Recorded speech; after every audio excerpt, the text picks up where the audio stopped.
Uma boa noite para você, tudo bem? Como é que você está? Felipe Figueiredo chegando aqui com Coffee Music e hoje eu tô com um amigo muito legal, muito parceiro, um pastor, um grande amigo chamado Vinícius. Meu brother, e aí, como é que você tá? Tudo bom? Que prazer enorme, Felipe, estar aqui com você. É isso aí. Gente, ó, hoje tá diferente, né? O início, porque a gente sempre começa com música, cantando. Aqui tem sempre um músico, um cantor aqui comigo, mas hoje tem um pastor. Um pastor que ele ardeu no coração dele agora em 2021. Falar sobre a teologia da música, né, pastor? Mas antes da gente começar a conversar, queria que você se apresentasse, né? Vinícius é esposo da Grazi, pai do Theo, formando ou está fazendo nutrição, não é isso? Isso. Fazendo nutrição. E é um pastor que é da Assembleia de Deus Nova Vida, de Coqueiral de Itaparica, que foi minha igreja, ele já foi meu pastor. Hoje eu estou na sede, ele está em Coqueiral de Itaparica. Mas queria que você se apresentasse para o pessoal que está ali lá do outro lado, né? Uma boa noite a todos. Felipe, antes de me apresentar, quero agradecer por estar aqui. Você é um amigo de 3 anos, né? Vivemos grandes experiências juntos e poder compartilhar um pouco do que Deus tem derramado é muito prazeroso. Como já disse Felipe, sou o atual pastor dirigente da Assembleia de Deus Nova Vida, em Coqueiral de Itaparica. Pastor Eduardo, nosso pastor presidente. Estou lá há 3 anos, vou ficar por mais naquela igreja tão linda e amada. Minha esposa é a Graciele, linda, mais conhecida como Bela. Sou o pai do Theo, estudante de nutrição. E é isso. Um apaixonado pela teologia da música. Vamos lá, ver o que Deus tem para nós hoje, né? Você veio de Marataízes, não é isso? Sua família é de Marataízes, seus pais? Sim, sim. Eu sou natural. Eu nasci, na verdade, no interior, um distrito de Itapemirim. Muita gente confunde Cachoeiro do Itapemirim com Itapemirim. Sim. Na verdade, Itapemirim é a emancipação de Cachoeiro do Itapemirim. Mas eu nasci no interior de Itapemirim, um lugar chamado Ouvidor. Ouvidor. Isso. Eu já ouvi falar nesse lugar. Depois eu mudei para Marataízes, né? Onde passei a maior parte da minha vida lá. Fui criado em Marataízes, nasci lá no interior de Itapemirim, mas fui criado em Marataízes. Morei na Barra do Itapemirim. Minha mãe mora lá. Meu pai é falecido, também morava em Itapemirim. Sim. Meus familiares estão todos praticamente lá. Sou natural de lá. Terra do abacaxi. E vem cá, esse abacaxi é doce mesmo? Então, eu não sei se atualmente ainda a Embrapa, né? Eu acho que é o órgão, se eu não estou enganado, o órgão que avalia, né, os produtos agrícolas e tal, aquela coisa toda, por anos nomeou o abacaxi de Marataízes como o abacaxi mais apropriado para consumo. Não só pela quantidade de nutrientes, mas também pelo sabor. Sim. Por isso que no mundo todo, você vai lá no sertão, abacaxi de Marataízes. Saiu do Triângulo Mineiro, saiu da Bahia, que são excelentes abacaxis também, mas surgiu a partir disso a fama do abacaxi de Marataízes. E respondendo sua pergunta, é doce mesmo. É doce mesmo. É doce mesmo. É o pérola, né? É muito doce. A não ser quando for fora de época, mas o abacaxi da época é muito doce mesmo. Tô falando aqui, tem gente que assiste de outros países também, de outros estados. Marataízes é uma cidade do Espírito Santo, né? Sul do estado. Do sul do Espírito Santo. E realmente o abacaxi é doce. Aqui os carros passam falando, né? Doce, doce, doce, abacaxi de Marataízes e tal. Então por isso que eu fiz essa brincadeira com ele. E vem cá, você começou... Como é que foi sua caminhada assim, na questão espiritual, na questão com Deus? Você se converteu, teve um encontro com Deus, hoje já nasceu num berço evangélico. Como é que é? Conta um pouquinho da sua história pra gente. Então, Felipe, eu me converti com 18 anos, né, de idade. Eu não nasci num lar que estruturadamente era cristã. Sim. Meu pai tinha problema com alcoolismo. Minha mãe não protestante, pertencia a uma outra religião, não praticante. Uhum. Meus pais se separaram, eu tive uma irmã, né, que cometeu suicídio. Eu vi isso com 9 anos de idade para 10 anos de idade.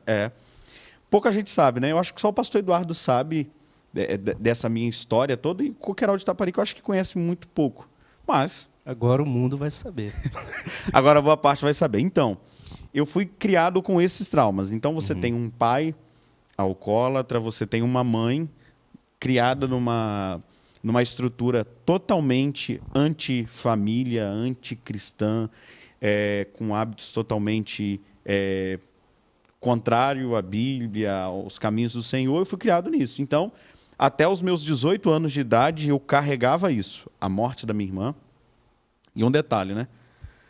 Pouca gente acha que quase ninguém sabe, mas se Deus está nos dando a oportunidade, eu estou confortável para falar isso agora, nunca falei. Que é o mais importante você... Tô confortável. Como eu disse, quando minha irmã tinha...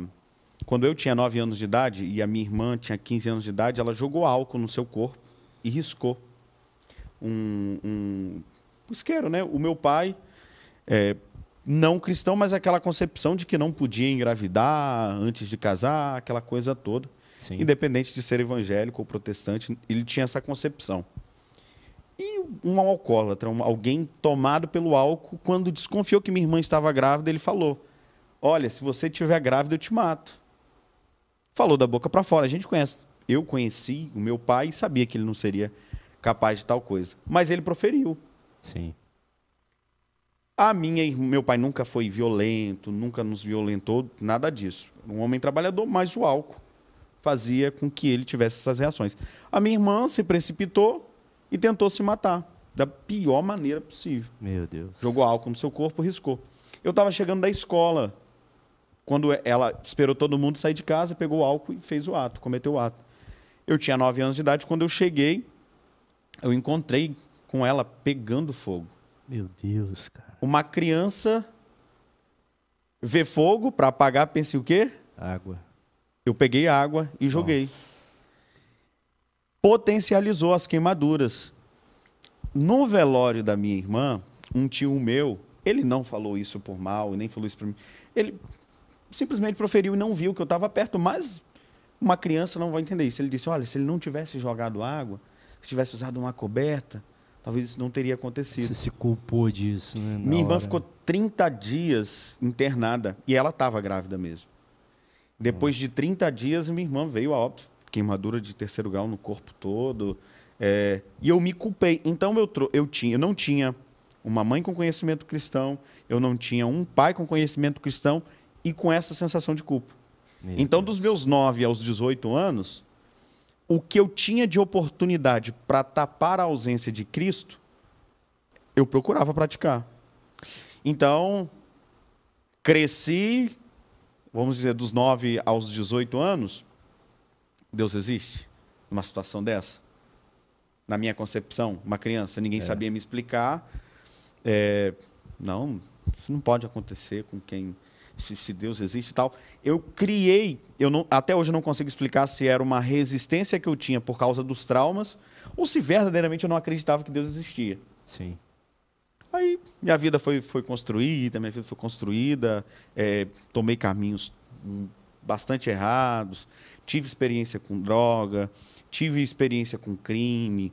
Então, quando chegou uma hora que nada mais do que eu fazia tapava a ausência, porque era Cristo que eu precisava, para me auxiliar, para tratar dos traumas e eu conhecer Cristo de verdade,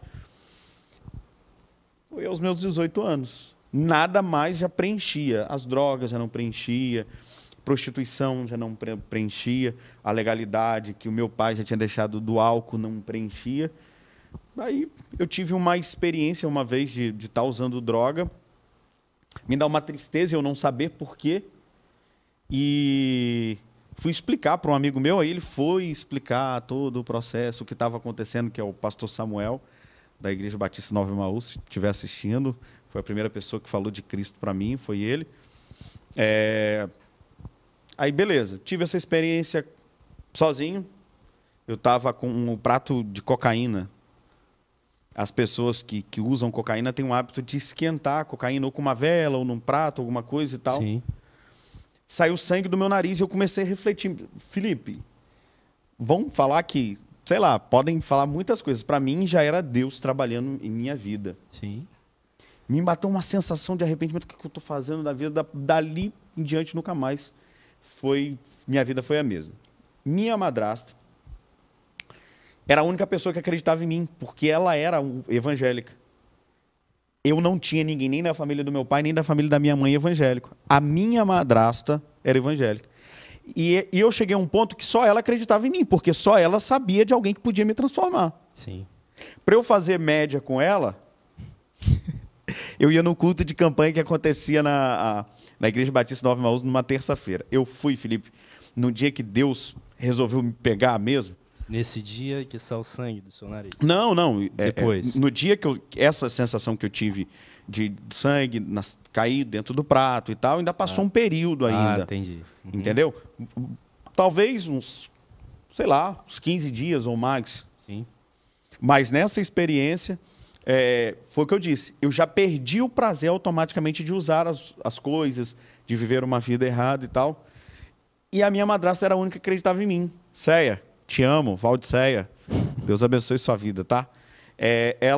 Eu ia da igreja para fazer média com ela. Uhum.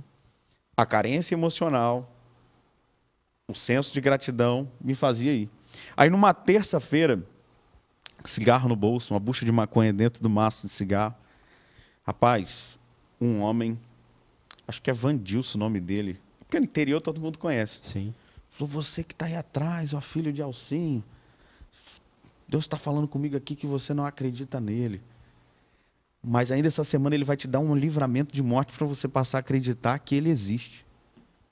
Falei, esse cara é doido, se souber que eu tô com uma bucha de maconha aqui no bolso. Passou terça, quarta, quinta, sexta-feira, a primeira vez que César Menotti Fabiano veio aqui no estado do Espírito Santo, ele foi em Presidente Kennedy. Sim. Festa de emancipação política de Presidente Kennedy. E eu estava com um amigo meu de moto. Na volta, a uns 80 km por hora, nós batemos numa vaca. Rapaz. Felipe, nós estávamos drogados, nós estávamos bem... Estava feio a situação. Me bateu uma lucidez inexplicável. Só batia uma coisa na minha cabeça. A terça-feira, o livramento de morte. Porque eu tenho um arranhão, né? Até hoje eu tenho uma cicatriz aqui. Sim. Perto das costelas, né? Eu tenho uma cicatriz até hoje desse tombo. Mas todo mundo fala, era para ter morrido. Você de moto, 80 Seu amigo... Não aconteceu nada com ele. Nada também? Estava mais louco do que eu. Olha. Se converteu comigo posteriormente. Aí, a partir daí, eu comecei a ir com mais frequência. Depois eu mudei para a Barra do Itapemirim, porque nessa época eu morava com meu pai, né, em Itapemirim. Mudei para a Barra do Itapemirim com a minha mãe. E comecei a frequentar uma igreja bem assembleia, bem espontânea, aqueles cultos bem espontâneos e tal. Não me senti confortável para o período que eu estava vivendo, né? Sim. Vou procurar uma igreja mais light. Aí, essa igreja batista me fez o convite para ir para uma célula de jovem. Nessa célula de jovem, confessei Jesus Cristo. Já são 14 anos. Rapaz, que história, hein? Eu nem imaginava essa história. São 14 anos. E, se é que Deus permitiu, né? Nunca falei dessa forma que estou falando agora, mas... Talvez se tem uma mãe que vai nos assistir, se tem um pai que vai nos assistir, e se você tem um filho... Olha, vou te falar uma coisa, acredita, porque eu sou uma prova viva de que Jesus Cristo transforma e que Jesus Cristo faz sim, e Ele pode fazer na vida dos seus filhos. Ou se você tem uma mãe, ou um irmão, um conhecido, um amigo, um primo, que seja. Esse Jesus que nós servimos, Ele tem poder para isso. Amém. E eu confesso que eu não conhecia realmente essa história e estou aqui impactado aqui. Isso que dá não trazer não músico pro podcast. Mas aqui, você vai cantar no final, não vai? Eu não quero acabar com o programa, Felipe. Eu não quero acabar com o podcast. Ó, ele vai cantar no final. Mas aqui, e vamos lá, beleza. Aí E o ministério, quando veio? Quando veio essa queimar no seu coração a vontade de ser pastor, a vontade de cuidar de pessoas?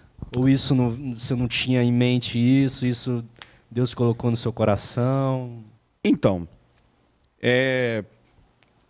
esse mesmo rapaz que, vamos dizer assim, foi usado por Deus para falar o que aconteceria, posteriormente ele foi usado para falar que Deus tinha chamada na minha vida. Eu, recém-convertido, falei, bom, se é melhor eu me enquadrar agora, porque... Agora você ouve. Agora... É melhor escutá-lo agora do que... Então eu passei a acreditar. Isso foi naturalmente. Eu não tinha pretensão como novo convertido, mas eu tive um discipulador na igreja que eu me converti, que é a Igreja Batista Redenção, lá na Barra do Itapemirim. Eu tive como discipulador o pastor Bruno Rios. Sim. Ele foi o meu discipulador.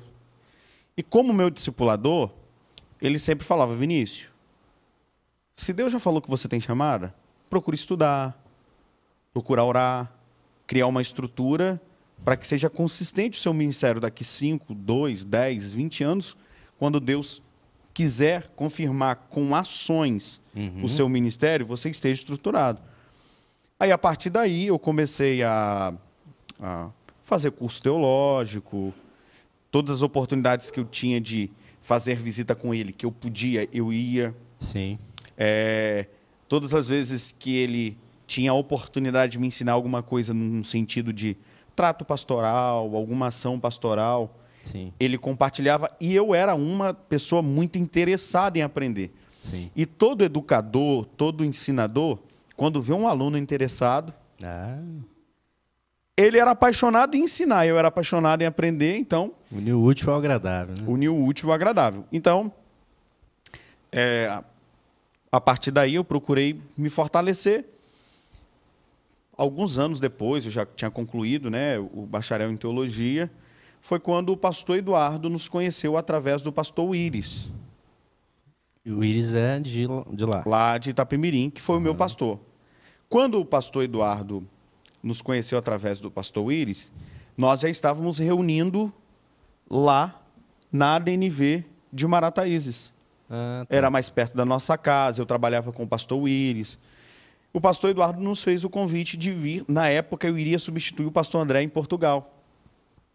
Ele nos fez o convite para vir para Vila Velha, reunir na sede, pastorear os jovens na época, sim, fazer o treinamento, fazer a preparação e substituir o pastor André em Portugal.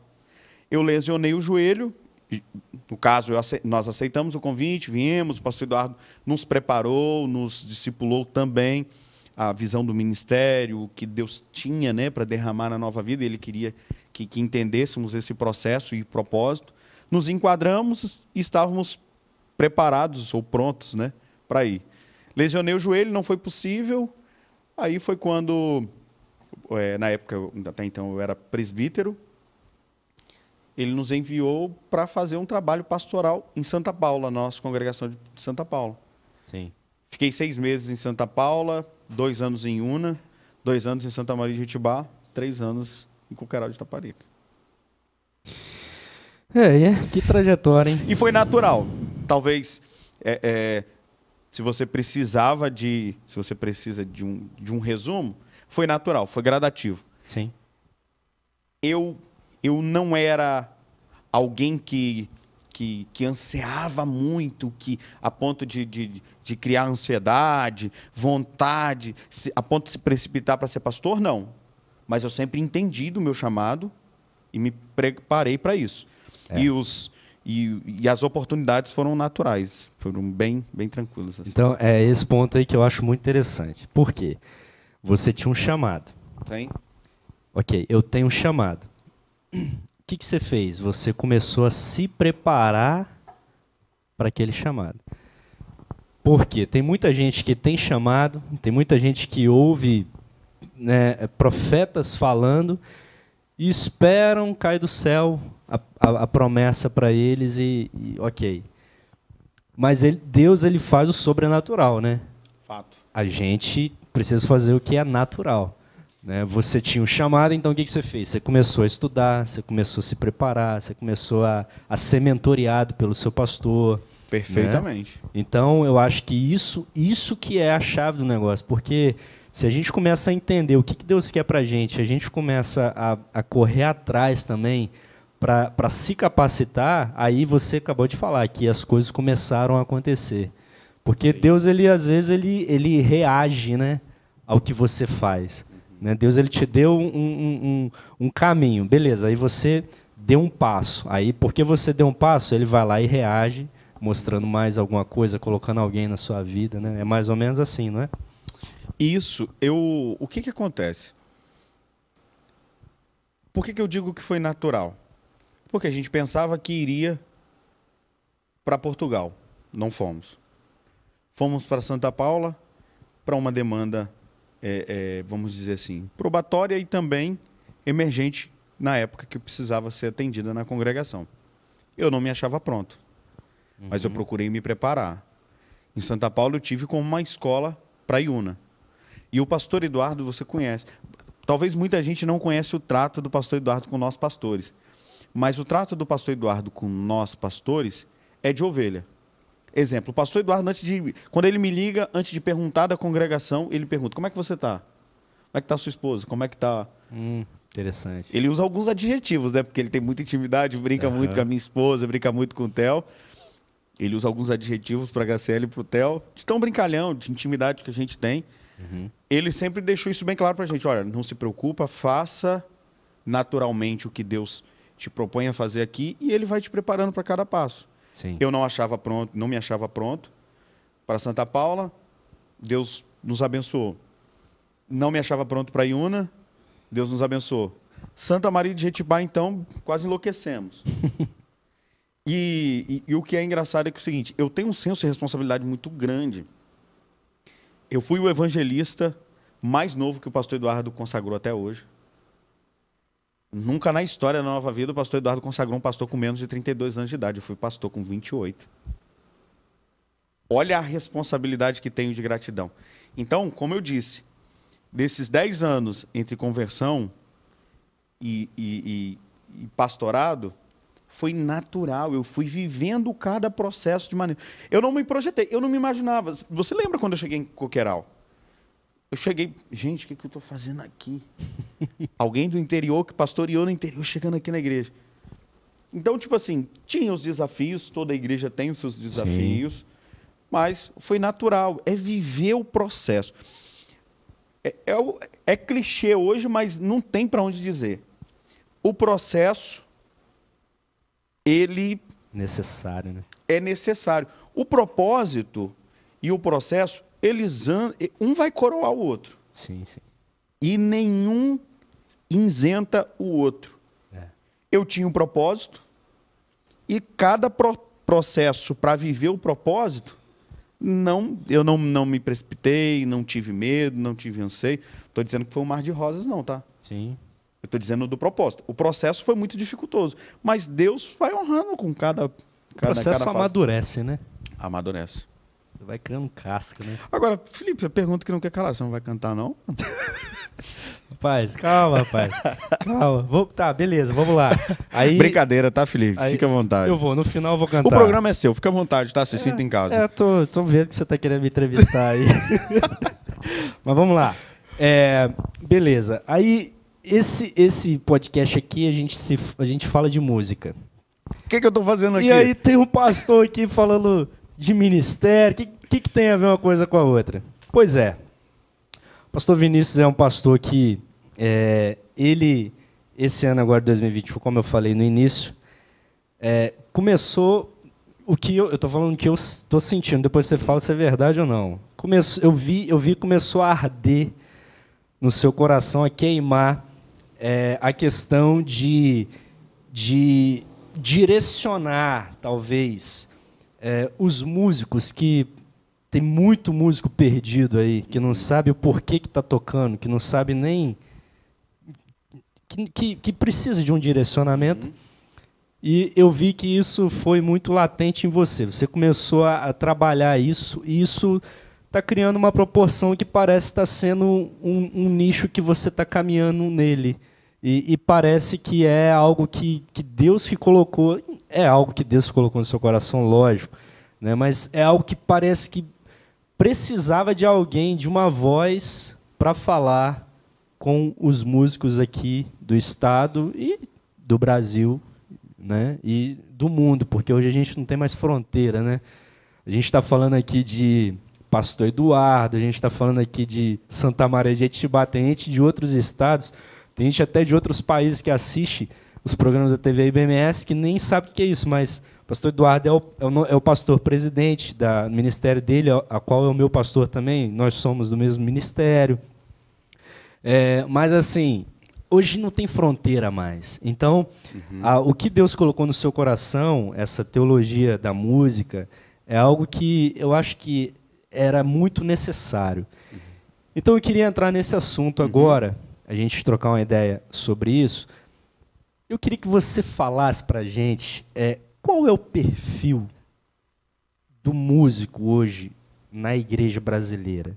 Qual deveria ser o perfil? O que a gente está precisando? Fala um pouquinho sobre isso para a gente. Então, Felipe, mas é complexo, mas vou tentar resumir uma sensação de um pastor que eu tive para chegar, para responder a sua pergunta. Qual é o parâmetro que eu uso para entender o que o músico hoje da igreja brasileira está passando? Não é uma crítica, tá? Sim. Mais um exemplo. Hoje o músico brasileiro, eu acho que o músico brasileiro hoje é polêmico, hein? Fala, pode falar. Meu Deus do céu. Nós estamos precisando ouvir. É polêmico. Mas eu acho que hoje o músico brasileiro, não vou generalizar. A gente tem igrejas referências, nós temos pastores referências que fazem esse trabalho muito, muito bem. Mas, num todo, num apanhado, a maioria, o músico brasileiro não é uma falha dele apenas, uma falha da igreja, que não preparou, Felipe, estruturalmente, para viver o que os jovens chamam do hype. Lembra que você falou hoje de barreira? Sim. A igreja brasileira ela não preparou seus músicos para viver essa ascensão entre o técnico, o profissional e o espiritual, que não há nenhum problema quando os três caminham junto. Sim. Mas quando o técnico e o profissional chegou dentro da igreja, alguns pastores não estavam sabendo como lidar com esses músicos. Em dados momentos, quando o músico tentava ser profissional, ele tentava ser técnico, os pastores falavam, tá querendo ser estrela. Desse jeito. E o que foi criando nesse músico? Cara, eu acho que eu sou estrela mesmo. E com ele se achar estrela, ele começou a se achar indigno de tocar para o Senhor. Ou quando estava tocando, estava com dúvida. Cara, será que eu sou de Deus mesmo? Outro parâmetro é o seguinte, a não valorização. Sim. Eu não estou dizendo, Felipe, que as pessoas que não tocam bem, que as pessoas que não cantam bem não devem participar dos ministérios de música. Mas você certamente já conhece músico que em dado momento quis tocar com músicos bons e ele foi discriminado. Sim. Ou foi marginalizado, muito pesado, né? Mas, de certa forma, assim, mal entendido, mal compreendido. Por quê? Porque a igreja brasileira não preparou. Hoje, Felipe, falar 5, 6 anos atrás, antes da ascensão do YouTube, que um músico vai ter 20 milhões de views fazendo uma produção em casa, era algo inimaginável. De repente, esse músico que não foi preparado para isso, com uma voz, um Quemuel da vida, Sim. que começou dentro do carro, Felipe. Olha a proporção que tem hoje. Não estou dizendo que eles não estão preparados, estou dando só um exemplo. Talvez eles são um perfil de músicos que não foram preparados para essa ascensão artística, profissional, e com isso trouxe algumas barreiras entre os músicos. Hoje, não estou generalizando, mas eu vejo boa parte dos músicos machucado, não entendido do propósito dele, entende? Sim. Vou um outro exemplo. Por que que a igreja brasileira... Não é uma crítica, mais uma vez. Felipe, você quis me colocar numa Pai, a gente gosta de polêmica. Então vamos lá, então. Manda, joga tudo na mesa aí, vai. Eu entendo os pastores. Pastores, não me entendam mal se você já disse isso, eu também já falei. Pastores que já viraram e falaram assim. Agora, numa liturgia do culto, ele diz, agora nós vamos para a parte mais importante do culto. A palavra. É como se a palavra não tivesse sido cantada. Sim. Como se ela não tivesse sido orada. Como se ela não tivesse sido expressa em outras ações no culto. Sim. O músico que ensaiou. Vamos dar um exemplo de Coqueiral de Taparica. Ele chega às 8 horas na escola bíblica, termina às 10 horas. Ele vai começar a ensaiar às 10 horas, 11 horas. Ele vai sair de lá meio-dia, 1 hora da tarde. O que vai gerar no coração desse músico? Que o que ele fez não é importante, né? Não é que não seja importante, mas ele é tratado como secundário num culto. Não, digo ouvir isso, né? Sim. Depois de um sim. domingo inteiro ensaiando, para depois estar daqui a pouquinho, né, às 6 horas na igreja, ouvir que agora vamos para a parte mais importante do culto. Ou seja, tudo que ele fez durante o dia... Então é isso. Então, esse tipo de observação me fez entender a necessidade de procurar entender mais os músicos. Uhum. De conhecê-los mais. Ao invés de criticá-los, de ser só mais um pastor que fala que músico não é comprometido. Felipe, quantas vezes você já não ouviu pastores dizer a parte mais problemática da igreja ou é os jovens ou é os músicos, né? Ministério de Louvor. Entende? Não, cara. Não. Tem jeito, né? O músico, Felipe, ele tem a mesma importância dos obreiros, do pastor que vai pregar à noite, das professoras, carinhosamente chamamos de tias, das tias que vão tratar os nossos filhos. O músico, ele é um obreiro. Você ouviu falar em reunião de obreiro chamar músico? Ele deveria, né? Felipe, um culto, geralmente, em média, aqui das igrejas de Vila Velha, um culto dura, em média, com exceção de algumas denominações, mas em média, de 1 hora, 2 horas e meia. Você que frequenta muitas igrejas, muitas denominações. Sim. 40% a 50%, dependendo da cultura da igreja, são os músicos que vão estar conduzindo o culto. Olha a responsa, né? Como que eu falo para esse cara que ele não é importante ou de que... Então... É o único que, assim, que divide o altar com o pastor ali, né? Exatamente. Então eu acho que é isso. Eu acho que o músico hoje, ele não se sente valorizado, ele talvez não está entendido do seu verdadeiro propósito, porque se você me perguntasse há 1 ano atrás, eu não tinha compreensão, talvez, de, em detalhes, conversar sobre a importância da música com os músicos. E eu acho que é um pouco fruto disso. Sim. Os pastores não se prepararam para isso. Eu fiz um bacharel em teologia. Eu fui estudar sobre teologia da música há 1 ano atrás, num curso que eu me inscrevi de São Paulo, EAD, 1 ano de curso. E no curso que tem a proposta teologia da música, que é 1 ano de curso, 1 mês e meio falou de teologia da música.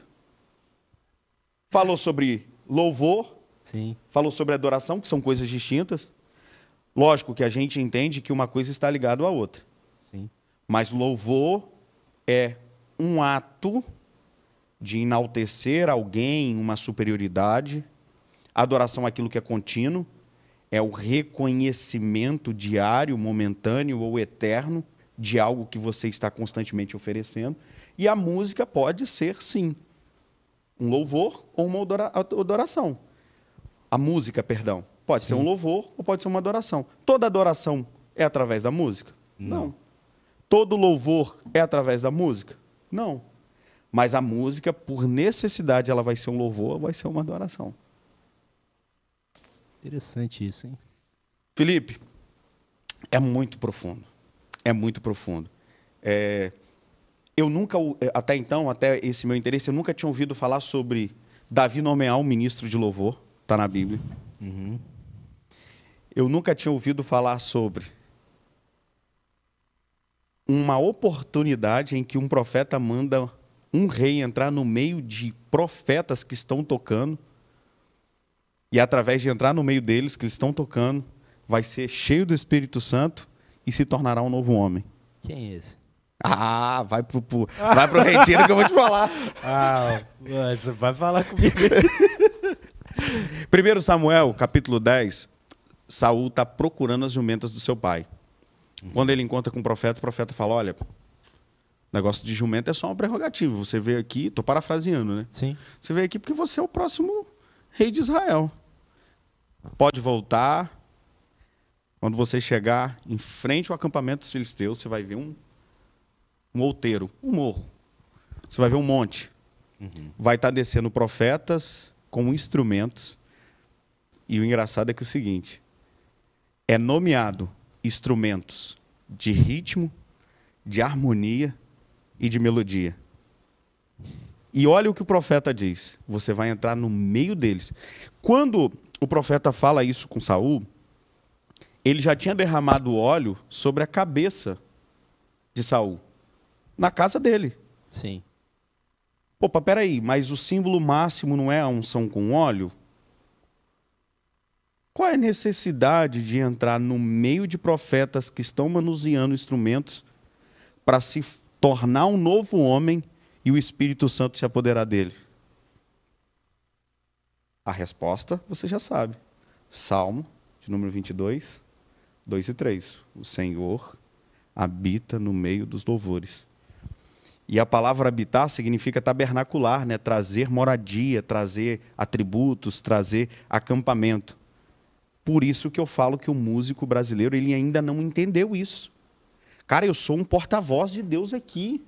Eu não estou aqui para ser só mais um. Eu sou alguém aqui que foi chamado por Deus para fazer com que o tabernacular de Deus seja manifesto aqui. Sim. Eu até então eu não conhecia essas passagens com esse conceito. Aprendi um pouco no curso sobre teologia da música que fiz, mas 70% do material que eu tenho hoje, de argumentos que foram construídos hoje, alguns Deus dão, né? Alguns Deus dá, são revelações, e só no retiro, tá? Depois vamos falar sobre o retiro. Vamos. Não vou dar spoiler aqui, né, Felipe? Não. Ó, fica até o final que é um negócio bom aí. Então, nesse conceito, você precisa, o músico, ele precisa de estar entendido de que, cara, ele é Uma ferramenta, não uma arma, né? extremamente importante, Felipe. Extremamente importante. Deus é um apaixonado pela música. Sim. É o criador da música, né? Exatamente isso. E o que acontece? Se esse pastor não incentiva e motiva esse líder, não ensina isso para ele, ele vai passar o resto da vida dele ali, entendendo que ele é só mais um. Ele precisa de entender, olha, a responsabilidade que o meu pastor tem que vai pregar hoje, eu também tenho. De que milagres aconteçam, de que ações do céu sejam manifestas na terra. Sim. É bem forte isso. E, assim, ele precisa entender também, eu acredito, que ele saiu dali de cima, ele precisa de continuar. Fato. Né? Porque tem muitos músicos que a gente vê que termina ali, parece que acabou o culto, né? Sim. Pega no celular, vai lá para fora, vai para salas, né, corredores da igreja e tal. A função dele ainda continua, né? Porque adorar, você adora com o instrumento ou sem o instrumento, né? Sim. Durante uma mensagem, você... E é muito interessante isso. Aí você está falando aí sobre retiro, né? Então eu queria já a gente começar a falar sobre esse evento, porque é algo que você está mobilizando, né? Você e o Emerson também, do S2, né? Com essa proposta realmente de trazer pessoas que têm know-how no assunto, né? E também tanto no assunto espiritual quanto no assunto, depois você vai falar quem vai estar no retiro também, pessoas também que são vistas aí, né, pela sociedade aí, que, né, até famosas até, né? E Vinícius, posso chamar de Vinícius ou tem que ser pastor? Vou ficar Vinícius? bem mais à vontade. E olha só, você acha que é necessário? Você tem também assim algo muito forte que é a teologia do Espírito Santo em você, né? Que você estudante, tudo isso. Você acha que é necessário ter uma grande estrutura? Você acha que é necessário ter bons músicos? Você acha que é necessário ter todo esse ecossistema todo para Deus operar? E você acha que também é necessário não ter isso? Esses dois pontos que eu queria que você abordasse. Porque a gente precisa realmente, né, fazer o melhor para o Senhor, né? Com excelência. Mas se não tiver excelência, entendeu? Como buscar essa excelência? É isso que eu queria que você abordasse. Então, vamos lá. Primeiro, estrutura. É necessário estrutura? Eu li um livro recente, fundador da Hillsong, é assim que pronuncia, né? Porque tem gente que fala Hillsong. Hillsong. Então, tem uma frase do livro dele, Viva, Ama e Lidere. Ele disse que a estrutura para Deus atuar vai estar na sua capacidade. Se você é capaz de comprar um Tajima, uma série de início, vai ser a sua estrutura para Deus usar. Agora, se você tem condição de comprar um corte de 1 milhão, igual o Felipe tem... De 1 milhão. Cadê? É ele que vai estar a sua estrutura necessária. Sim. Entenda o seguinte, Felipe. Eu não consigo entender, e eu acho, vou voltar lá na tecla, da não valorização dos músicos, eu acho que gera todo esse ciclo vicioso. Hoje os pastores vão querer me matar. Com certeza. Mas a não valorização, Felipe, dos músicos gera isso. Um exemplo. Vamos comprar ar-condicionado.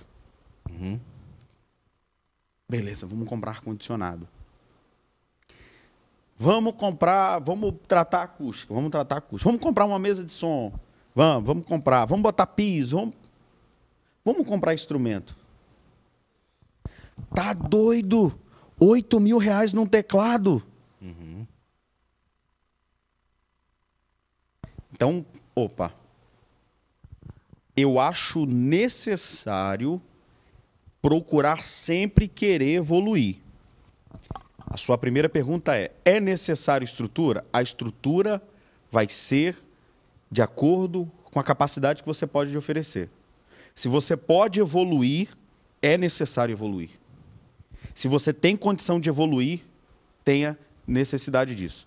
Se você não motiva os músicos, como eu disse, se ele achar que ele é só mais um num culto, ele não vai procurar um professor, ele não vai procurar fazer cursos, ele não vai procurar comprar um instrumento melhor, ele não vai procurar melhorar os equipamentos. E, ao meu ver, eu acho que ele está pecando se ele se acomodar. Por quê? Porque Deus é um Deus que habita no meio dos louvores. Olha a responsabilidade que Paulo fala a uma igreja. Olha, encorajando-vos uns aos outros. Uma tradução fala encorajar, outras fala admoestar, mas a intenção de Paulo é o seguinte, olha, encorajando-vos uns aos outros com hinos, cânticos celestiais. Poxa, Felipe, olha a responsabilidade disso. Sim. Você gosta de escutar alguma coisa desafinada? De forma alguma. Será que Deus está querendo escutar desafinado? Não. Agora, é necessário ter equilíbrio. Complementando, você disse que é necessário ter estrutura e se é necessário bons músicos. É necessário, se tem condição para isso. Assim como um pastor ele não procura estudar para evoluir a mensagem dele, ele está sendo negligente com a ferramenta com que Deus está dando para ele. Eu acredito que o músico também está sendo negligente e ele também está falhando. Sim. Se você vai na minha casa, eu já fui em casa fazendo visita pastoral, assim como Cristo disse, né? Olha, essa mulher entregou tudo que tinha. Uhum. Eu já fui em casa de gente muita condição. Muito avantajado, muito abastado de muitas coisas. Eu não me sentia ali tão importante. Ele tinha, cara, uma casa legal. Tá, beleza.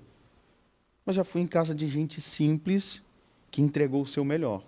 Sim. Então, você vai ver músicos que, com pouco que tem, faz muito. Sim.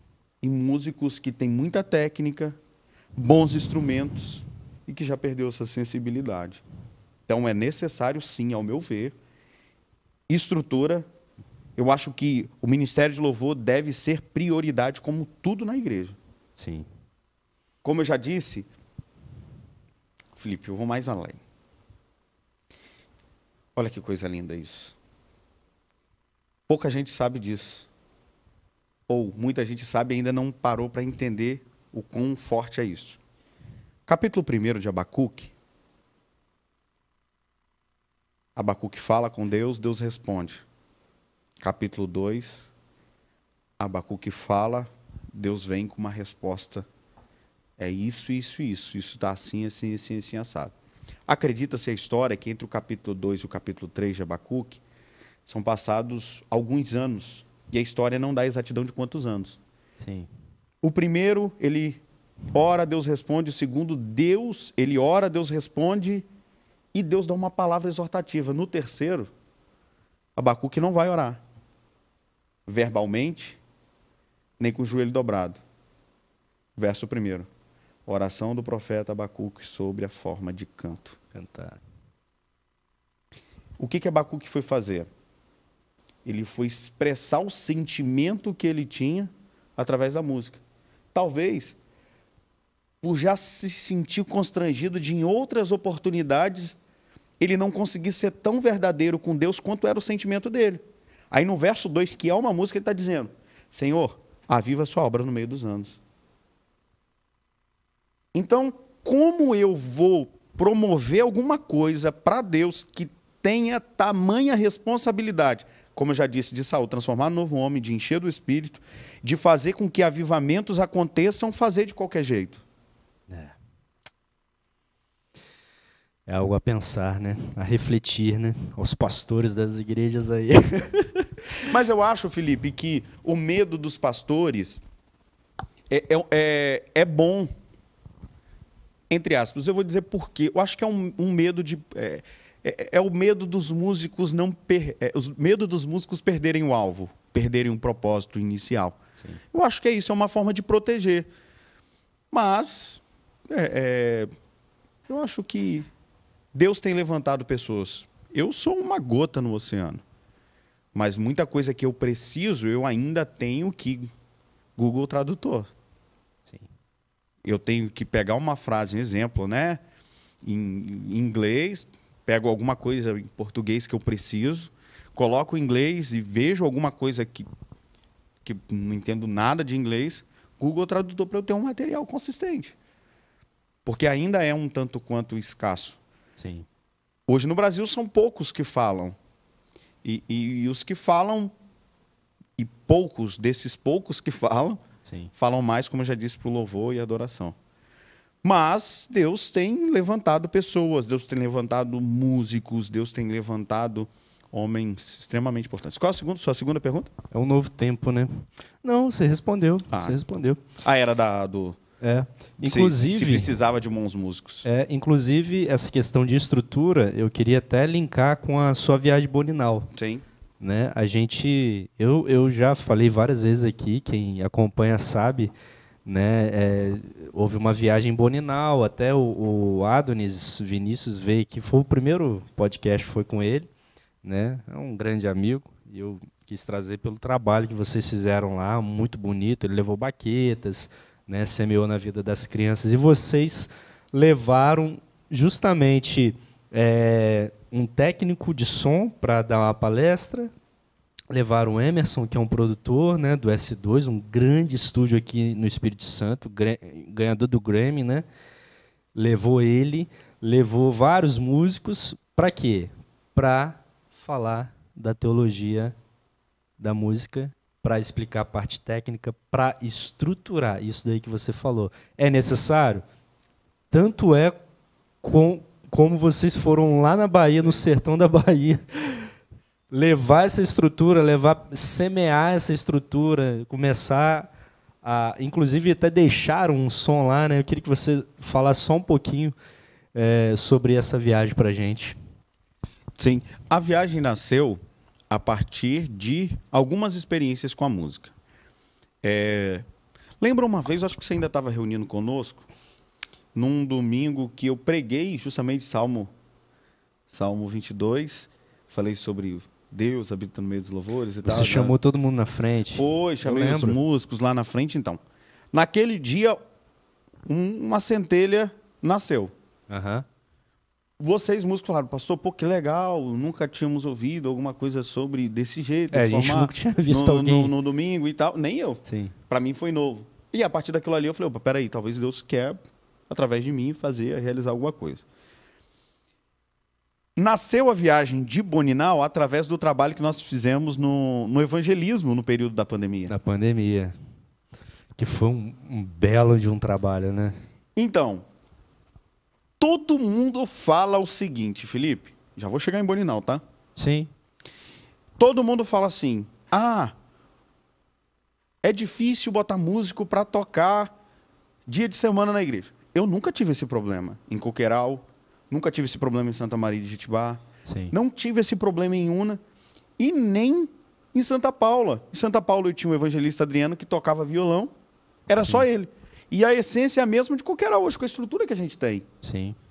Por quê? Porque a estrutura do Adriano era a capacidade que ele tinha. Sim. E quando você entrega para Deus a capacidade que você tem, vai ser a estrutura que ele vai usar. É isso aí. Então, quando fomos para o evangelismo, o pastor Reinaldo sempre compartilhava o nosso material. Para quem não sabe, gente, se vocês vão lembrar aí de um povo doido, tá aqui o mais maluco de todos, Felipe aqui do meu lado. No período da pandemia, abril de 2020. Bicho pegando. Todo mundo, ninguém queria sair de casa, nós estávamos entre os prédios. Jesus salva, Jesus cura. A gente levou gerador de energia. Compramos um, Felipe. Compraram? Ó, a gente levava gerador de energia para ligar baixo, guitarra, violão, microfones, mesa de som, tinha bateria. E a gente parava em frente aos prédios no meio da pandemia, aquele momento mais crítico da pandemia, onde todo mundo estava desesperado em casa e as pessoas acompanhavam com o celular ligado assim, a gente, igual uns doidos, só a gente, não tinha nem um grilo na rua, passava nada. Felipe, qual foi o meio que atraiu as pessoas? A música. Sem antes de eu fazer uma oração, Sim. Vamos dizer assim, uma oração convencional, eu dar a palavra, como fazia, as pessoas já estavam em lágrimas só com as músicas. Sim. Samuel Messias nem imaginava, mas nós já cantava, né, Felipe? Ainda. Não vou cantar, não. Que a figueira não floresça, Felipe já cantava. Canta aí um trechinho pra gente, pai. Se eu cantar, esse pode nunca mais vai ser ouvido. Canta, gente, canta, vai. Aí o pastor Reinaldo viu esse trabalho e falou, Vinícius, Varão aqui tem uma dificuldade de músico aqui em Boninal. Não tem escola de música aqui na cidade. Rapaz, faz algo aqui que você estava fazendo aí, rapaz, no evangelismo e tal. Eu já estava estudando sobre teologia da música, compartilhei a ideia com Wesley e o Emerson, e você conhece a galera de Coqueiral, e você é assim Sim. também. Você fala assim com eles, olha, nós vamos lá na rua fazer o evangelismo, voz e violão. eles vão levar Toda, a capacidade deles. toda a capacidade, a medida, né? Felipe, aí lá vou levar a caixa de som assim. E o incrível é que aquela estrutura eles montavam em 5 minutos, né? Sim. E o pastor Reinaldo queria algo parecido, porque são muitas comunidades. E o pastor Reinaldo, olha, tem lugar aqui que a fonte de energia é 220, tem lugar que não tem energia. Aí foi quando a gente comprou o gerador. Porque nós locávamos o gerador, não sei se você lembra. Então vocês compraram quando vocês foram para essa viagem? Foi. Conversamos com o pastor Eduardo nos abençoou. Coqueiral falou, vamos comprar um gerador? Porque é muito caro, né? O gerador custa em média, um gerador bom é a partir de R$6.000. E nós locávamos, cada vez que nós locávamos era R$200 por noite. Falei, Wesley, vamos comprar um. Wesley, você conhece Sim. melhor do que eu, mais doido do que eu, no bom sentido da palavra. Uhum. Vamos para Boninal? Gente, vamos. Vamos fazer o trabalho que a gente fazia aqui, passar nas comunidades, precisa de ser rápido, precisa de montar, precisa de ser rápido, vamos. Beleza, fomos para lá. Aí, a partir daí, o pastor Reinaldo é missionário. Missionário é o seguinte, você sai da sua cidade com 20%. Ele vai sugar de você 200, varão. É desse jeito. Varão, tem como fazer um workshop de música aqui com esses meninos que vão vir? Gente, tem como fazer um workshop de música lá? Tem, vamos fazer um workshop de música. Varão, o Wesley tá vindo. Tem como pedir o Wesley para dar aqui, rapaz, um treinamento aqui para os meus músicos? Vamos fazer um basicão de técnico de áudio e sonoplastia. Vamos fazer, vamos. Aí o Adonis veio com a ideia das baquetas. Acho que ele tinha um alvo, não lembro, acho que de 100 baquetas. 100, é. Levou, acho que 200 baquetas ou mais. Acho que mais de 200 baquetas. Um monte de baqueta. E tudo isso através da música. Nós fizemos obra social lá, levamos mantimentos, fizemos outras ações lá, mas o que marcou a viagem foi a música. Porque através da música abriu muitas portas para a gente. E o incrível, você citou o currículo desses irmãos que foram comigo, e eles chegaram lá como iniciantes na música. Chegaram lá, se portaram como alguém que está começando. Voltaram de lá, todos estavam bem impactados. E o som que você citou foi o seguinte, o Wesley falou, olha, pastor, a nossa igreja lá começou o trabalho com os missionários, e eles... E foi tomando proporção, porque até então não tinha uma DNV, eram os trabalhos que eram feitos nas comunidades, nos povos que não pertenciam a nenhuma igreja. Sim. Essas pessoas foram se convertendo, batizando, recebiam assistência semanal, 2, 3 vezes na semana, mas não tinha uma igreja. Quando abriu a igreja, uma igreja que já começou com mais de 60 pessoas, que foram batizadas pelos nossos missionários, pelas 4 famílias que estavam lá. Pô, nós vamos dar um curso de técnico de áudio lá, não tem equipamento lá. Tem que deixar, né? Aí, rapaz, a nossa viagem já... Para testemunho dos irmãos, até que ofertaram e já dei esse relatório, nós tínhamos um alvo, acho que de R$15.000, que era o custo da viagem aproximadamente, para investir no campo. Sim. Aí o Wesley veio com a ideia de sonoplastia. E você conhece o Wesley? O Wesley não vai levar uma caixa intermediária, o Wesley levou JBL. Só coisa boa, ele gosta. Ele levou linha boa da JBL para lá. Sim. Aí tem que comprar mesa, aí tem que comprar retorno. Aí o pastor Eduardo quase infarta, né? Mas foi muito legal, foi muito bacana, uma experiência que nos marcou bastante. Inclusive pedem a gente para voltar lá, a gente está para ir lá fazer uma conferência agora só de música. Poxa, que legal. Estamos indo lá para fazer uma conferência só sobre música. Muito bom. A pandemia foi um tempo único, né? Que não volta mais, né? Assim, pelo menos... O que a gente viveu, eu acho que a gente não vai viver mais, não. Só se tiver outra pandemia no mundo que vai parar tudo de Vamos novo. testar, Felipe? Vamos lá para frente dos prédios hoje? Ai. Quantos ovos, né, você levou, né, Meu nas Deus costas, do né? céu. Saco com vinagre. Mas valeu a pena. Valeu a pena. Foram muitos testemunhos, né? Foram. Vinícius, para a gente já caminhar para o nosso fim...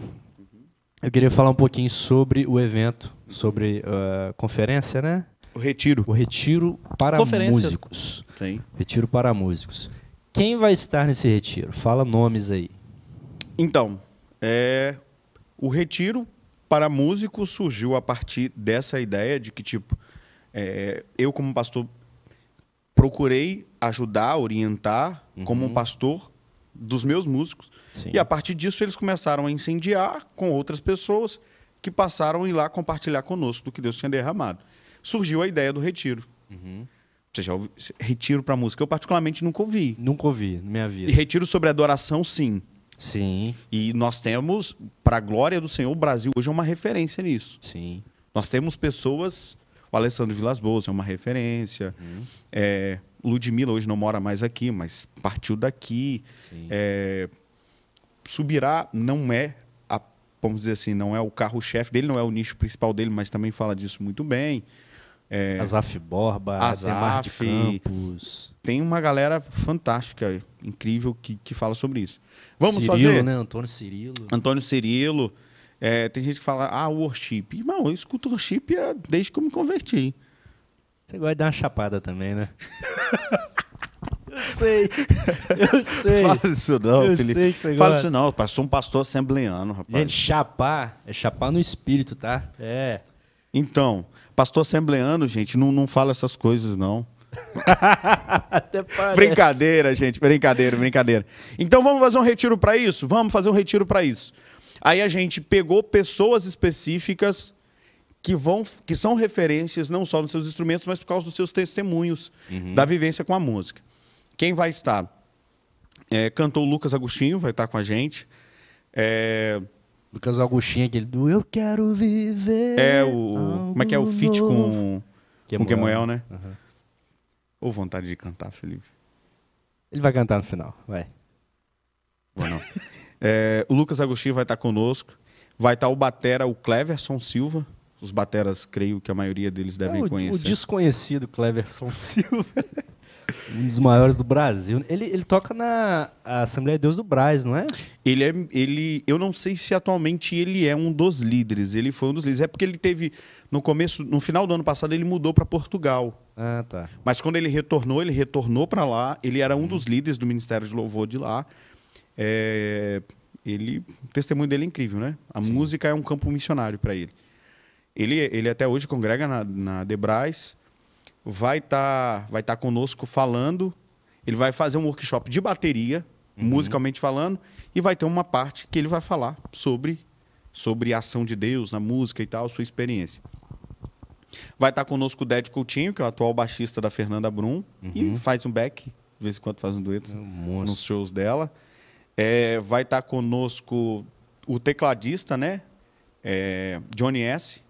Ele é o atual produtor da Aline Barros e toca com ela também. Não só a Aline Barros, já produziu o Girassol, é produção dele, se não me falha a memória, do Whindersson com a Priscila. Alcântara. Eu acho que ele produziu bastante coisa também da Priscila. Vai estar falando sobre teclado e também da experiência de Deus com a música. Vai estar o Lincoln Baena, que é o diretor do gospel do Deezer hoje, né? Vai estar falando também conosco, vai estar participando conosco. E o Samuel Messias também vai estar conosco. E a ideia é falar sobre teologia da música. Sim. Algumas coisas eu não posso falar aqui, né? Porque senão você não vai querer participar. Como que faz? Para quem quiser participar, como é que faz? Olha, para quem quiser participar, 981558333 é o meu contato. Você pode ir no Instagram, Remades 2022. Você vai lá encontrar os dados, o valor. Você pode dividir em R$400. Já falo que não é um retiro tão barato, mas é porque o custo é caro. Passagem aérea, e tanto alimentação, camisa, hospedagem. Sim. Vale a pena o investimento, não só por ser algo novo, mas por ser algo consistente que está sendo projetado.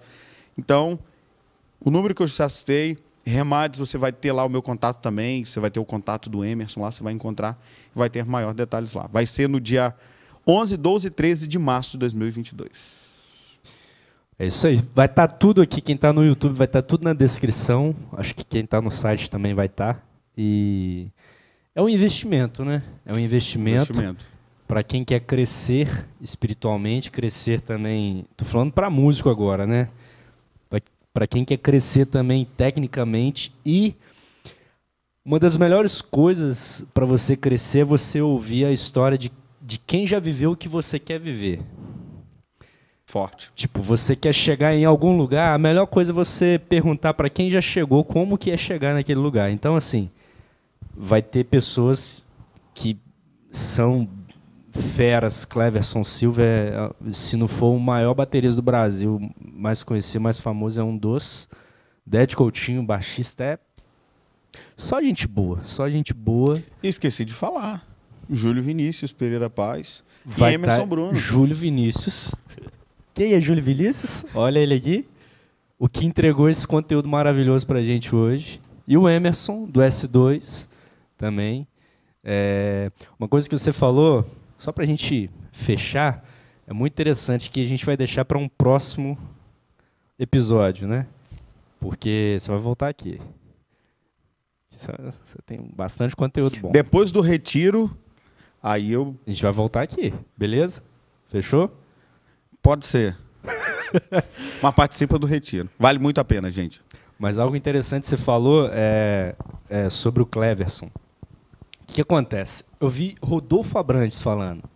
Rodolfo Abrantes, para quem não sabe, é ex-Raimundos, né? Teve um encontro com Deus, uma transformação. Se você não conhece ele, procura no YouTube. É um cara que agrega muito na vida da gente. E eu, como sou músico também, e ele é músico, então eu me conecto muito com o que ele fala. E ele falou que algo que é até polêmico, é muito polêmico, né? Por isso que eu vai deixar para uma próxima. Mas ele falou que hoje o mundo secular... Eu estou falando isso por quê? Porque o Cleverson ele toca no secular. Como o Ded também toca, às vezes, no secular. São músicos profissionais. O secular está precisando de muito músico cristão. E, às vezes, isso pode soar meio estranho no ouvido de algumas pessoas. Mas, assim, o músico, igual você falou que o Cleverson falou que o mundo para ele musical é um campo missionário. É isso aí. Quantas pessoas não estão precisando ouvir aonde há trevas, precisando ouvir alguém que é luz, né? A própria palavra fala que nós somos o sal da terra e a luz do mundo, não é isso? Claro. Então, assim, o secular precisa de músicos cristãos. É algo polêmico que a gente pode trazer para uma próxima. Pode trazer para a próxima. Podemos? Pode, Eu não... Então, lembra que eu falei com você sobre a igreja brasileira talvez não se preparou para tratar com isso, com Sim. o secular precisar dos músicos cristãos? As igrejas que nos apresentou, as igrejas, não vou dizer só as centenárias, mas raízes de missionários, de igrejas centenárias, eles conviviam em meios em que músicos tocavam secular. Uhum. A igreja brasileira não estava preparada para isso, não está preparado para isso. Para entender que o seu músico vai sair, vai tocar. O exemplo você citou do Cleverson, né? Sim. Já tocou pro Ed Mota, atualmente ele toca para Isa. Michel Teló também. O que eu entendo é o seguinte, Felipe, vai ser pecado se a sua igreja entender como é pecado. Você só reúne aonde você se sente bem. Você concorda comigo? Não é que eu vejo como pecado, eu deixo de ver como não pecado. Eu acho que ele precisa de alinhar isso antes dele escolher o lugar onde ele vai reunir. Ele precisa de estar antenado a isso. Mas, eu particularmente, você citou o Cleverson. Cara, ele vai contar experiências de pessoas que se converteram. Ele toca no The Voice. É isso aí. Agora, para isso acontecer, a pessoa tem que ter uma base muito sólida. Muito sólida. E tem que... Não é assim também, né? Sair e tal. Não. Para todo muito... campo missionário, se vai tratar como um campo missionário, precisa estar estruturado para isso. É isso aí. Mano, não sei nem como te agradecer, cara. Cantando. Você cantando pra gente? Você cantando, cara. Gente, hoje é dia 31 de dezembro. Hoje é o último dia do ano. Esse ano foi um ano extraordinário. Esse ano foi um ano assim que Deus ele fez muita coisa, muita coisa. Estar aqui na casa da TV IBMS para mim foi algo extraordinário. Participar desse time, participar dessa família, sou muito grato a Deus. Comecei aqui no meio da pandemia, no finalzinho da pandemia, e finalizar esse ano para mim, esse último podcast, nesse último dia do ano, sexta-feira, que é o dia que a gente aparece por aqui, para mim é muito bom. E queria desejar a você um ano novo cheio de luz, um ano novo abençoado para sua casa, sua família. Que Deus venha suprir as suas necessidades, que você venha se surpreender com o que Deus vai fazer nesse ano de 2022 na sua vida, na vida de sua família. Que esse programa possa ter sido um canal de bênção na sua vida, que você possa ter aprendido muitas coisas aqui com todos esses nomes que vieram aqui. Aqui a gente riu, aqui a gente chorou, aqui a gente cantou, aqui a gente conversou, e muito papo de valor, muita coisa que agrega na vida das famílias, que agrega na vida das pessoas, que agrega na vida dos cristãos. Esse podcast, para mim, é algo muito bom, porque a gente conversa com todo mundo, aqui a gente fala com todo mundo. Coffee music, você estar na sua casa trocando uma ideia com um músico, com alguém que, através do seu instrumento, através da música que sai dos seus lábios, dos seus dedos, ele transforma a vida de alguém, ele transforma ambientes. Ele é usado por Deus para isso, né? Uma palavra cerne desse podcast, desse Coffee Music, é o que você está fazendo com o talento que Deus te deu. Então, Deus ele me deu o talento da música, é o meu chamado, é o meu talento. Então, o que eu posso fazer? O que eu posso fazer com isso? O que eu posso gerar na vida de pessoas, na vida de alguém com o talento que Deus me deu? Então, Deus me deu essa ferramenta, Deus me deu essa visão, Deus deu a visão também ao pastor Pedro, que é o diretor aqui da TV. Eu sou muito grato a Deus por você ter ficado com a gente até o final, ter acompanhado todas as programações. Desejo um 2022, já falei, mas vou falar de novo, abençoado para você e sua família, tá bom? Vinícius, brigadão, tá bom? Você mora no meu coração, foi muito bom finalizar esse ano aqui do seu lado, tá? Ouvindo toda essa verdade que você tem, que Deus colocou no seu coração, que Ele imprimiu isso em você, e eu sei que Ele vai te levar a lugares que você ainda nem imagina. Recebo. Você possa, que Bela e Theo possam ser abençoados também, que 2022 venha a ser um ano extraordinário na sua vida. Amém. Tá bom? Queria que eu vou pegar o violão agora, tá? Vou cantar uma canção para você, uma canção de gratidão por tudo que Deus fez, mas eu queria que você deixasse, enquanto eu vou me arrumando aqui, deixasse uma palavra para o povo de casa. Pode ser? Amém. Vamos mandar ver. Coffee Music, eu quero deixar uma mensagem para todos vocês que estão sempre aqui participando com o Felipe, e também deixar para o Felipe. Acredito que, por se tratar de um programa que trata e que fala sobre músico, os maiores telespectadores sejam músicos. Eu quero deixar para você, músico, como também deixar para você, Felipe, vocês receberam de Deus uma responsabilidade.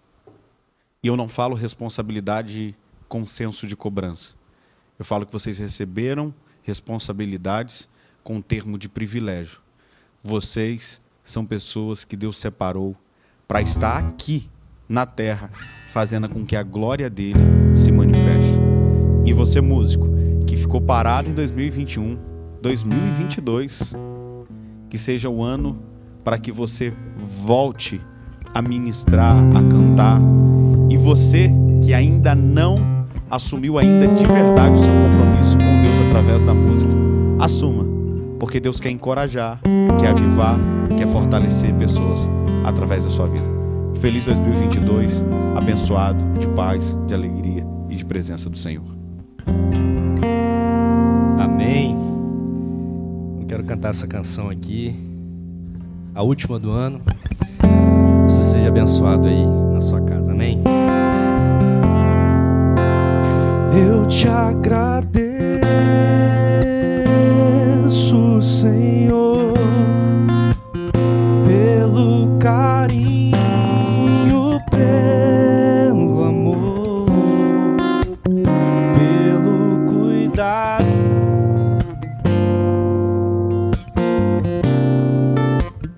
que tens por mim.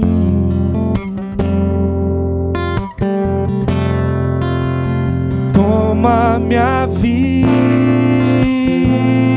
em tuas mãos, meu coração vem transformar em Cristo conosco ser, cada vez mais.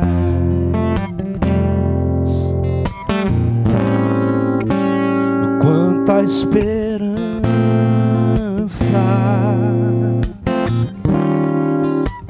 santa harmonia,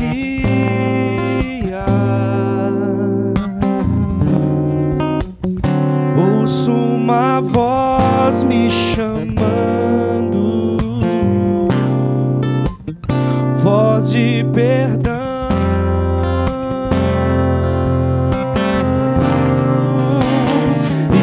Celeste, então, toca minha face com ternura e diz: meu filho, descanso e paz em mim vais achar.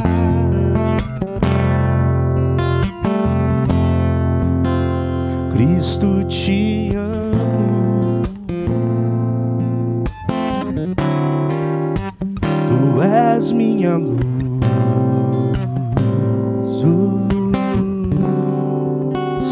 eu te agradeço,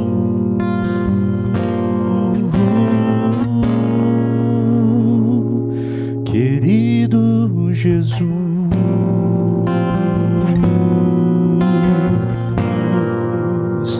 Feliz ano novo pra você, fica com Deus e até 2022. Valeu, mano. Obrigado. Tamo junto. Valeu. Tchau.